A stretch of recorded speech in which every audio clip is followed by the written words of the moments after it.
कई बार जब तुम किसी को अपनी सही बात समझाना चाहते हो तो वो इंसान उस बात को समझना ही नहीं चाहता।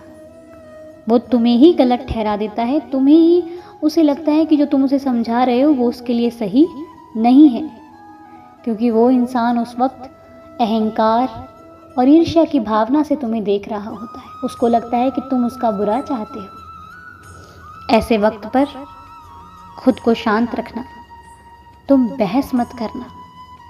जहाँ पर निंदा होती हो उससे कोसों दूर चले जाया करो, क्योंकि निंदा करने वाला और सुनने वाला दोनों ही भागीदार होते हैं, और जो लोग करते हैं वो तुम्हें भी उस चीज़ में डाल देंगे। इसलिए ऐसे लोगों से दूरी बनाकर रखो, अपने कर्म सुधारो।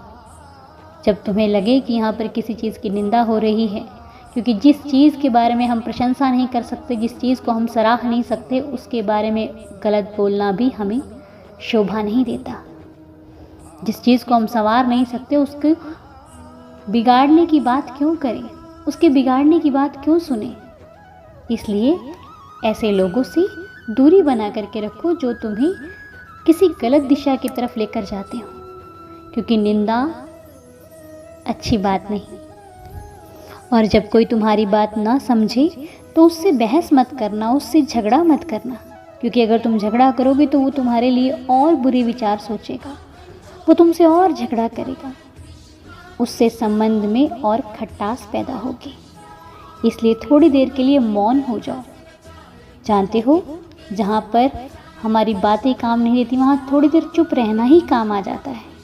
इसीलिए ऐसे स्थान पर जब कोई तुम्हारी बात नहीं समझ रहा, थोड़ी देर मौन हो जाओ, कुछ मत कहो, किसी से मत कहो, उसे वक्त समझाएगा।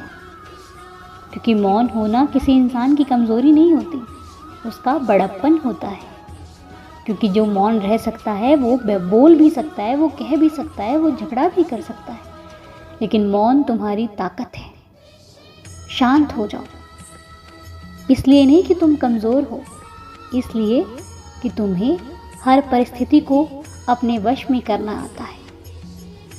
इसलिए कि तुम बहस नहीं करना चाहते, तुम कमज़ोर नहीं हो, तुम ताकतवर हो। जब लोग तुम्हें चुप करने पर कमज़ोर समझ लेना तो उन्हें समझने देना, क्योंकि उन्हें वक्त दिखाएगा कि कौन कमज़ोर है और कौन मजबूत है। ठीक है, सब मालिक अच्छा करेगा। तुम्हें अपने मालिक पर विश्वास है ना? बस फिर चिंता क्यों करते हो? किसी के कहने से अपने चेहरे पर ये उदासी क्यों लेकर आते हो? अच्छी नहीं लगती ये। खुश रहो।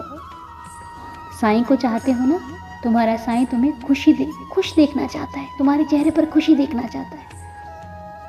तो साईं के लिए जीना सीखो।